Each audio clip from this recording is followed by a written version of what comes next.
दोस्तों, एक लड़का और एक लड़की दोनों आपस में प्रेम करते हैं। दोनों की प्रेम कहानी चलती है और फिर वो प्रेम कहानी उस हद तक पहुंच जाती है कि वो एक दिन कोर्ट में जाकर एक दूसरे से शादी कर लेते हैं।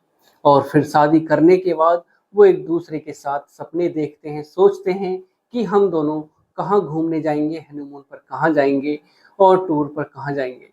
दोस्तों, जब शादी करने के बाद वो घर पर आते हैं तो और जब सुहागरात का समय आता है तो वो एक दूसरे के साथ कमरे में जाते हैं और फिर आपस में बातें करते हैं। और जब अगला दिन होता है, अगली सुबह होता है, तो पता चलता है कि दोनों की मौत हो चुकी है। तो दोस्तों, ऐसा क्या हुआ उन दोनों के बीच कि दोनों की ही सांसें रुक गईं, दोनों की ही नब्ज़ थम गई। तो दोस्तों, जानते हैं आज की इस कहानी के माध्यम से पूरी घटना को शुरू से आखिर तक कि आखिर ऐसा क्या हुआ, किस वजह से उन्होंने कोर्ट में शादी की और फिर उन दोनों की मौत कैसे हो गई। तो दोस्तों, अगर आप चैनल पर पहली बार हैं, चैनल को सब्सक्राइब करें, वीडियो को लाइक करें, शेयर करें और कमेंट करें। बेल आइकन जरूर दबाएं जिससे कि मेरे आने वाली हर एक वीडियो आप तक पहुंच सके और आप क्राइम से रूबरू हो सके। तो दोस्तों, अगर आप चैनल पर पहली बार हैं, चैनल को सब्सक्राइब करना बिल्कुल ना भूलें। आपके एक सब्सक्राइब से मेरा हौसला बढ़ता है, आपके एक लाइक से मेरा हौसला बढ़ता है और मैं आपके लिए हर दिन हर रोज इसी प्रकार मेहनत करता हूं और आपको क्राइम से रूबरू कराता हूं। तो दोस्तों, चलते हैं, जानते हैं शुरू से आखिर तक पूरी घटना को। नमस्कार दोस्तों, मैं अनुज आज आपके लिए जो ये घटना, ये कहानी लेकर आया हूँ, ये है बिहार प्रदेश की। दोस्तों, बिहार प्रदेश का एक जिला होता है समस्तीपुर और वहीं का एक गांव होता है। दोस्तों, उस गांव में एक लड़की होती है जिसका नाम प्रिया गुप्ता होता है और उसके पिता का नाम सुबोध गुप्ता होता है। दोस्तों, जो प्रिया गुप्ता होती है वो शाम के 4 बजे जो कंप्यूटर क्लास के लिए जाती है और वो हर दिन उसका रूटीन था कि वो कंप्यूटर क्लास के लिए 4 बजे घर से निकलती है और शाम को 6 बजे वो वापस आ जाती है। दोस्तों, 14 जून को वो 4 बजे निकलती है अपने घर से और फिर जब 6 बज जाते हैं तो वो घर पर वापस नहीं आती है। उसके पिता को चिंता होने लगती है कि आखिर बेटी कहाँ रह गई और अभी तक वो आई क्यों नहीं है। दोस्तों, जब उसके पिता थोड़ा इंतजार करते हैं, 6 बजने के बाद जब वो इंतजार करते हैं तो वो उस बेटी के पास फ़ोन करते हैं तो बेटी का फ़ोन स्विच ऑफ जाता है और उनका दिल घबराने लगता है कि आखिर बेटी का फ़ोन स्विच ऑफ क्यों हो गया। और रोज़ तो वो 6 बजे आ जाती, लेकिन आज वो आई क्यों नहीं। दोस्तों, जब पिता का दिल घबराने लगता है तो वो कंप्यूटर क्लास के जो कंप्यूटर क्लास होती है उसकी, वो वहाँ के लिए निकल जाते हैं और जब वो वहाँ पर पहुँचते हैं तो देखते हैं कि वहाँ तो ताला बंद है। दोस्तों, वहीं पर एक चाय का खोखा होता है, जो खोखा होता है उसके पास पहुंचकर वो उस खोखे वाले से पूछते हैं कि भाई साहब, आपने मेरी बेटी को यहाँ पर आज देखा आते हुए और ये जो कंप्यूटर कोचिंग है यह किस टाइम बंद होता है और आज यह किस टाइम बंद हुआ। तो जो चाय वाला होता है, जो खोखे वाला होता है, वो कहता है कि भाई साहब, आज तो ये खुला ही नहीं, आज तो ये बंद था, आज तो छुट्टी है। दोस्तों, जैसे ही वो यह सब सुनते हैं तो उनके पैरों के तले से जमीन खिसक जाती है और वो सोचने और समझने के लिए मजबूर हो जाते हैं कि आखिर जब आज छुट्टी थी, आज यह खुला ही नहीं, तो बेटी आखिर गई तो गई कहाँ। और फिर वो जो कोचिंग सेंटर का जो मालिक होता है, जो उसको चलाता है, उसको पढ़ाता है, तो उसके पास वो फ़ोन करते हैं। उसका नाम पप्पू सिंह होता है और जब वो पप्पू सिंह के पास फ़ोन करते हैं तो उसका भी फ़ोन स्विच ऑफ जाता है।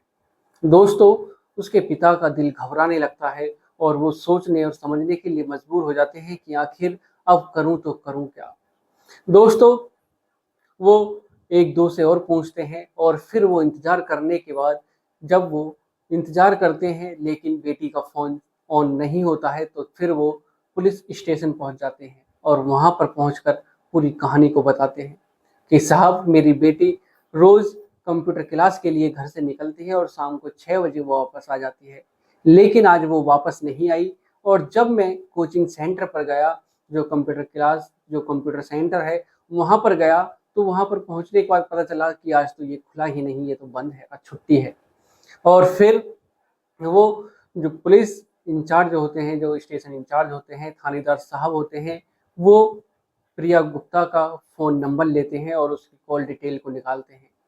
दोस्तों, जब कॉल डिटेल निकलती है तो पता चलता है कि प्रिया गुप्ता ने जो आखिरी कॉल की थी वो पप्पू सिंह को की थी और दोनों की लोकेशन भी एक ही थी जब उन्होंने फ़ोन को स्विच ऑफ किया। दोस्तों, पुलिस को शक हो जाता है और वो पूरा शक हो जाता है कि दोनों एक दूसरे के साथ फरार हो गए हैं। दोस्तों, वो लोकेशन निकालते हैं और जब पुलिस उनको खोजना शुरू करती है तो पता चलता है कि जो प्रिया गुप्ता है और पप्पू सिंह, उन दोनों ने कोर्ट में जाकर शादी कर ली और वो शादी करने के बाद अपने जो पप्पू सिंह है वो अपने जीजा के पास पहुंचता है और जीजा से कहता है कि जीजा, हमको एक कमरा किराए पर दिला दो जिससे कि हम यहाँ रह सके। और उसके जो जीजा होते हैं वो इंतजाम करते हैं कमरे का और अपने जो साला होता है उसको, पप्पू सिंह को, वो एक कमरे का इंतजाम करके कहते हैं कि ठीक है, तुम इस कमरे में रहो। और फिर दोस्तों, वो जब उस कमरे में रात बिताते हैं तो अगला दिन जब होता है 16 जून होती है, तो जब उसके जीजा उसके कमरे पर पहुंचते हैं और दरवाज़ा खटखटाते हैं। जब दरवाज़ा नहीं खुलता है तो वो और दरवाजे को खटखटाते हैं, लेकिन काफ़ी समय बीत जाता है, लेकिन पप्पू सिंह और प्रिया गुप्ता जो होते हैं वो दरवाज़ा खोलते नहीं। और जब वो उस कमरे के अंदर झांक कर देखते हैं तो देखते हैं कि जो प्रिया गुप्ता है वो ज़मीन पर पड़ी हुई है और जो पप्पू सिंह है वो रस्सी पर झूला हुआ है। जो उसके जीजा होते हैं उनके पैरों के तले से ज़मीन खिसक जाती है दोस्तों, और वो सोचने और समझने के लिए मजबूर हो जाते हैं कि आखिर यह हुआ तो हुआ कैसे, इन्होंने ऐसा क्यों कदम उठाया।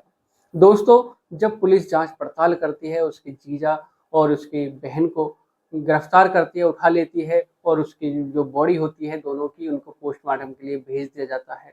जब पुलिस की जांच होती है तो पता चलता है कि जो पप्पू सिंह है और प्रिया, दोनों ने भागकर शादी की थी, कोर्ट में शादी की थी और उन्होंने एक वीडियो भी डाला था कि हम दोनों ने शादी कर ली है और हम एक दूसरे से प्यार करते हैं और एक दूसरे के साथ काफ़ी खुश हैं।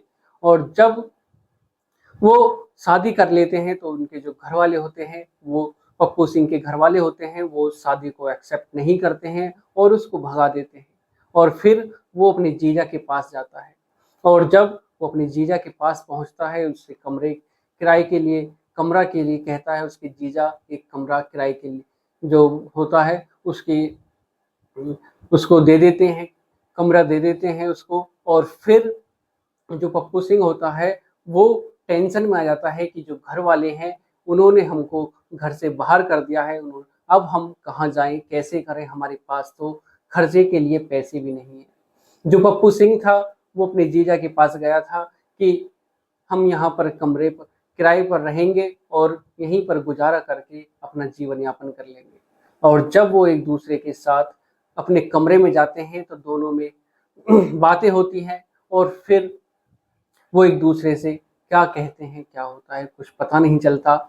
लेकिन जब पता चलता है तो दोस्तों, जो उसके जीजा बताते हैं कि उन दोनों को यही चिंता थी कि जो हमारे घर वाले हैं उन्होंने हमको घर से भगा दिया है, हमारे पास रहने के लिए घर नहीं है और घर चलाने के लिए पैसे नहीं है, आखिर अब करें तो करें क्या।